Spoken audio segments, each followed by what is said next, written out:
ने हेग की एक अदालत मध्यस्थता अदालत के उस सप्लीमेंट्री आदेश को खारिज कर दिया है जिसमें किशनगंगा और चेनाब नदियों पर बने भारत की पनबिजली परियोजनाओं पर पाकिस्तान के पक्ष में फैसला दिया है। मध्यस्थता अदालत ने शुक्रवार को यह फैसला सुनाया और भारत ने तत्काल इसे खारिज कर दिया।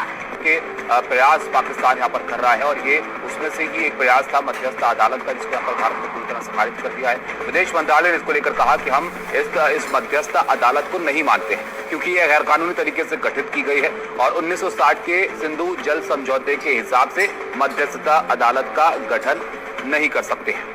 भारत ने आलमी सालसी अदालत के सिंतास मुआहदे से मुतल्लिक फैसले को मानने से इनकार कर दिया और ये तक कहा है कि वो इस नाम नेहाद सालसी अदालत के वजूद को ही तस्लीम नहीं करते, जबकि पाकिस्तान ने इस फैसले का खैर मकदम किया है। नायब वजीर आजम इसहाक डार ने कहा है कि भारत आबी दहशतगर्दी से 24 करोड़ पाकिस्तानियों को यरगमाल बनाना चाहता है। 4 रोजा जंग ने साबित किया कि भारत पाकिस्तान को धमका या झुका नहीं सकता। भारत खित्ते के अमन को खतरे में डालने वाली अपनी पॉलिसियों पर नजरसानी करेगा। बंद करेंगे तो ये भूखे मर जाएंगे। This is what prime minister Narendra Modi approach is. वो ये कह रहे हैं कि हमें पानी बंद करना है और ये झुकेंगे। वो कहते हैं ये झुकेंगे हमारे आगे, ये भीख मांगेंगे हमारे आगे, ये प्लान करेंगे, ये कहेंगे कि हमें प्लीज। ये उनका mind. You have to understand the mindset of the government. Mindset ये है। अब पाकिस्तान क्या कहता है कि ये जो इंडस वाटर का जो सिस्टम है that basically originates from Chinese Tibet. ये सारे के सारे वहां से होता हुआ, कश्मीर से होता हुआ पाकिस्तान आता है। पाकिस्तान की 90% पाकिस्तान की जो एग्रीकल्चर है that is sustained by this. It means 250 million people can die. देखिए ये सिर्फ भारत की रजामंदी से तो कश्मीर का मसला हल नहीं होना। भारत की रजामंदी और भारत की पॉलिटिकल विल डिमॉन्स्ट्रेट करते हुए एक अच्छे प्रोसेस में इन्वॉल्व होना, चाहे वो बायलेटरल हो या मल्टीलेटरल हो या किसी थर्ड पार्टी की प्रेजेंस में हो, उसमें आना एक अहम रोल तो अदा करेगा। लेकिन वो टाइम गुजर गया है जब कश्मीर का इशू सिर्फ और सिर्फ भारत के अपने कंट्रोल में था, जो खास तौर पर पिछले 15 साल में बहुत देखा गया। अब ये मसला दोबारा इंटरनेशनल स्टेज पे वापस आ चुका हुआ है, इंटरनेशनलाइज हो चुका हुआ है। सुपर पावर्स इसमें बहुत इंटरेस्ट ले रही हैं। रीजनल कॉन्टेक्स्ट में देखें तो ये अभी जो लार्जर क्वेश्चन ऑफ कश्मीर है वो सिर्फ बायलेटरल नहीं रहा, वो एक तरह से ट्राइलेटरल भी बन गया हुआ है। चाइना भी उसमें भी एक स्टेक होल्डर। पाकिस्तान को अकल आ गया दोस्तों। क्यों अकल आ गया दोस्तों? देखिए, हिंदुस्तान ने कह दिया जो वो पानी नहीं मिलेगा दोस्तों। इंडस वाटर ट्रीटी का जो डिसीजन हिंदुस्तान ने जो लिया था, मतलब जो पहलगाम जो अटैक करने के बाद उस टाइम हिंदुस्तान ने ये डिसीजन लिया था, जो हिंदुस्तान से जो पानी जाता है वो पाकिस्तान को नहीं मिलेगा। जो इंडस वाटर ट्री 1960 में जो ये एग्रीमेंट हुआ था पाकिस्तान के साथ, उस टाइम जो ग्रांटर शायद वो वर्ल्ड बैंक था, लेकिन वो अभी हम ये एग्रीमेंट सस्पेंड करता हूँ दोस्तों। लेकिन पाकिस्तानी बार बार जा रहे, बार बार लेटर भेज रहे हिंदुस्तान पर, लेकिन हिंदुस्तान कोई रेस्पॉन्स नहीं दिया क्योंकि हिंदुस्तान एक ही बार कह दिया इंडस वाटर ट्रीटी बहाल नहीं होगा। जो भी पानी वो पानी हिंदुस्तान का जरूरत है और हिंदुस्तान का दूसरा स्टेट में भी जरूरत है, क्योंकि अभी राजस्थान में जिस तरह अभी देखिए जिस तरह अभी पानी का क्राइसिस है वहां पे हिंदुस्तान का, तो ये हिंदुस्तान का पानी हिंदुस्तान ही यूज करेगा। की जो मध्यस्थता है वो वर्ल्ड बैंक कर रहा था। अब वर्ल्ड बैंक के जो अधिकारी, जो लोग यहाँ मध्यस्थता के लिए पहुंचे हुए थे, या फिर जो मतलब हमारा केस चल रहा है, कहीं के जो विवाद चल रहा है, उन विवादों को सुलझाने के लिए जो वर्ल्ड बैंक के लोग हिंदुस्तान में मौजूद थे, उन्हें भारत सरकार की तरफ से कह दिया गया कि भैया अब एक काम करिए, जब ये समझौता रद्द कर ही दिया है, हमने सस्पेंड कर ही दिया है, तो आप लोगों का यहाँ क्या काम है? अब अपना बोरिया बिस्तरा उठाइए और यहाँ से निकल जाइए। दिखाइएगा किस तरीके से भारत सरकार ने ये कहा है कि आपका वर्ल्ड बैंक की जो दुकान है वो बंद कर दिया पूरी तरीके से। तो बिल्कुल क्लियर है कि मसला कश्मीर का हल बड़ा नागुज़ीर है, बहुत ज्यादा जरूरी है, लेकिन भारत इस मसले के हल की तरफ आपको आता हुआ दिखाई देता है?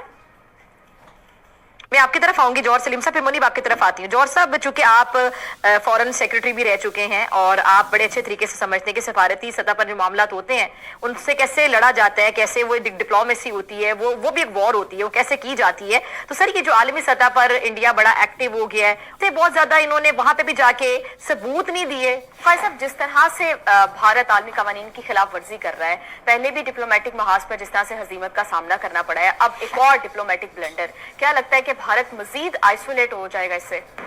तो फैसले पर भारत ने क्या दलील दी है वो भी आपको बता दें। मध्यस्थता अदालत को हम नहीं मानते हैं, भारत ने साफ ये कह दिया है, अदालत की कोई भी कानूनी मान्यता नहीं है और मध्यस्थता अदालत सिंधु जल समझौते के खिलाफ है। बात के इशारे पर ये एक नया नाटक है जो किया जा रहा है। दोनों ना उसको नलिफाई करार दें, जब तक दोनों ना उस ट्रीटी को जो है वो टर्मिनेट करें, इट कैन नॉट हैपन। ये पाकिस्तान का मौक़िफ़ है। अब पाकिस्तान, क्योंकि पाकिस्तान के पास वो पानी तो है नहीं है, हमारे लिए मसले मसाइल है। मैं आपको बताता हूं कि अंडर वर्ल्ड बैंक यहां पर डबल गेम कर रहा था। दरअसल पाकिस्तान की तरफ की बात ज्यादा करता था, क्योंकि वेस्टर्न बैंक है तो इंडस वाटर ट्रीटी में जो आर्टिकल है 9(1) का F जो आर्टिकल है, उसके तहत विवाद समाधान के लिए वर्ल्ड बैंक मध्यस्थता करता है।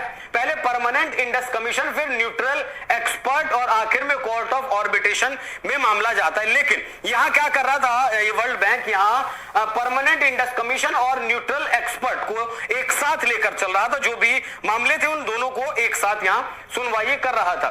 मोदी को सख्त जरूरत थी इस बात की कि पाकिस्तान के खिलाफ कोई काइनेटिक मिलिट्री ऑपरेशन करे। अगर ये पाकिस्तान के किसी इलाके पर कब्जा कर लेते हैं, अगर ये आजाद कश्मीर का या गिलगित बल्तिस्तान के थोड़े से इलाके पर भी कब्जा कर लेते हैं, तो ये इसके लिए एक बहुत बड़ी बात होगी। इनको आइंदा के लिए कंफर्म हो जाएगा कि नहीं, बीजेपी की और मोदी की हुकूमत इंडिया में रहेगी और पाकिस्तान को ये जलील कर सकेंगे और अपना इनकी इमेज और क्रेडिबिलिटी बढ़ जाएगी। और तो फॉल्स फ्लैग तो ये कर चुके हैं। जो दूसरा काम था कि आलमी सपोर्ट अब इनके पास आ चुकी, इनको इस वक्त इंडिया पर कोई प्रेशर दुनिया में किसी मुल्क की तरफ से नहीं है कि तुमने हाथ हौला रखना है। तमाम मुल्क बल्कि इनको सपोर्ट कर रहे हैं कि जाके मारो पाकिस्तान। देखिए, मैंने पहले भी अपने प्रोग्रामों में और इब्तिदा में भी मैंने ये कहा कि बहुत सारे हवालों से इसराइल और इंडिया, भारत जो है उनका रवैया एक सही है। आप देखिए जो कुछ गजा में हुआ है, जो कुछ वो कर रहा है पिछले 6 दहाइयों से, किसी आलमी अदारे का, किसी आलमी मुआहदे का पाबंद है इसराइल? यही हाल हिंदुस्तान का भी है। जहां सूट करता है वो ठीक है, जहां सूट नहीं करता है तो वो डिनायल मोड में होते हैं हमेशा। यही सूरत हाल अब इस वक्त जो है कि वो कहते हैं कि आलमी अदालत जो है सालसी की, इसका तो वजूद ही नहीं, हम तो मानते नहीं, हमने तो कभी तस्लीम ही नहीं किया। भाई तुम होते कौन हो भाई? ये फैसला, ये जो सिंध ताज मुआहदा है, ये हुआ कैसे था? ये तुम्हारे बाप ने किया था, आसमान से उतरा था, कोई उतार लेके आया था? ये बाकायदा तवील नेगोशिएशंस के बाद हुआ था। उसके अंदर 2 ही फरीक थे कि भारत एक हम, तीसरा इसके अंदर सालस भी था, गारंटर भी था, वो था वर्ल्ड बैंक जी। उसी वर्ल्ड बैंक के तहत एक सालसी अदालत की अगर कोई डिस्प्यूट हो दोनों पार्टियों के बीच में, तो कोई भी एक फरीक एकतरफा फैसला नहीं कर सकता भारत के। तो आप कैसे तवक्को रखते हैं कि मोदी जो है वो अपनी तमाम तर डिटाई के बावजूद ये मान लेगा कि सालसी अदालत ठीक कह रही है? उन्होंने यही स्टांस लेना था, यही स्टांस उन्होंने लिया। जो 1960 में जो ये डिसीजन लिया गया, जो एग्रीमेंट हुआ था, वो डिसीजन रॉन्ग था हिंदुस्तान गवर्नमेंट का। लेकिन ये पानी हिंदुस्तान का राइट है और हिंदुस्तान ही यूज करेगा दोस्तों। लेकिन ये पाकिस्तानी इंटरनेशनल कोर्ट में भी गया था, मतलब इंडस वाटर जो इसको सोल्व करने के लिए, लेकिन हिंदुस्तान ने कह दिया, मतलब थर्ड पार्टी को मध्यस्थता के लिए हम नहीं मानेंगे दोस्तों। ये हिंदुस्तान गवर्नमेंट ने कह दिया, मतलब हम इंटरनेशनल कोर्ट भी नहीं मानेंगे। जो इंटरनेशनल कोर्ट जो मध्यस्थता करने के लिए जिस तरह भी ये बातें कर रहे हैं, लेकिन हिंदुस्तान गवर्नमेंट ने ये कह दिया कि हम थर्ड पार्टी को भी नहीं मानेंगे दोस्तों। लेकिन अभी पाकिस्तान को औकात पता चल गया हिंदुस्तान का पावर, क्योंकि वर्ल्ड बैंक का जो ग्रैंडर था, वर्ल्ड बैंक का भी लोग हिंदुस्तान में आया था, लेकिन हिंदुस्तान ने गवर्नमेंट ये भी कह दिया कि क्योंकि हमने इंडस वाटर ट्रीटी का एग्रीमेंट खत्म कर दिया, उसको रद्द कर दिया, तो आप लोग को जरूरत नहीं है अभी उसको भी अभी हिंदुस्तान से जाने के लिए कह दिया, मतलब हिंदुस्तान गवर्नमेंट दोस्तों। ये पाकिस्तान को अच्छी तरह पकड़ता है और पाकिस्तान को अभी पता चल गया। जिस तरह पाकिस्तान का जो ये फॉरेन मिनिस्टर इशाक दार इशकदार कहता है अगर हिंदुस्तान पानी नहीं देगा पाकिस्तान को तो एक्ट ऑफ वार मानेंगे। लेकिन ये देखिए अभी 2 महीने से पाकिस्तान यही बात कर रहा है, यही चुड़ैल बेच रहा है, यही गिदर भक्की दे रहा है हिंदुस्तान को। कुछ पाकिस्तानी मिनिस्टर तो ये भी कह रहे हैं हम मिसाइल से अटैक करेंगे हिंदुस्तान पर। लेकिन ये 2 महीने से सुन रहा हूं, लेकिन पाकिस्तान के पास औकात नहीं है।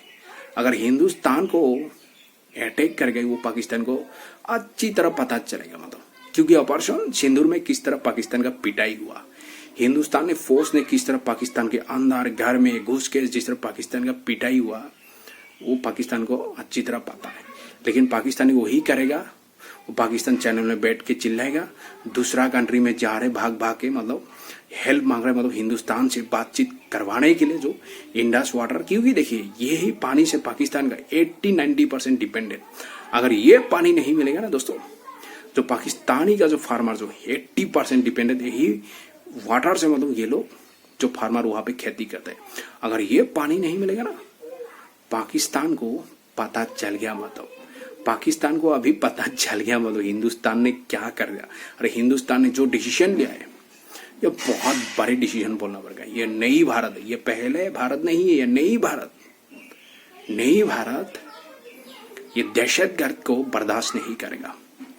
अगर पाकिस्तानी दहशतगर्द आके हिंदुस्तान में इनोसेंट लोग को ये मारेगा, ये हिंदुस्तान बर्दाश्त नहीं करेगा दोस्तों। हिंदुस्तान ने गवर्नमेंट कह दिया जो दहशतगर्द को जवाब दिया जाएगा वो गोले से दोस्तों। ये पाकिस्तान को अच्छी तरह पता है। अगर पाकिस्तान यहाँ पे आके दहशतगर्द इनोसेंट लोग को हत्या करेगा तो उसका जवाब ऑपरेशन सिंदूर में मिल गया, और नेक्स्ट भी करेगा उससे भरा भी जवाब पाकिस्तान को मिलेगा।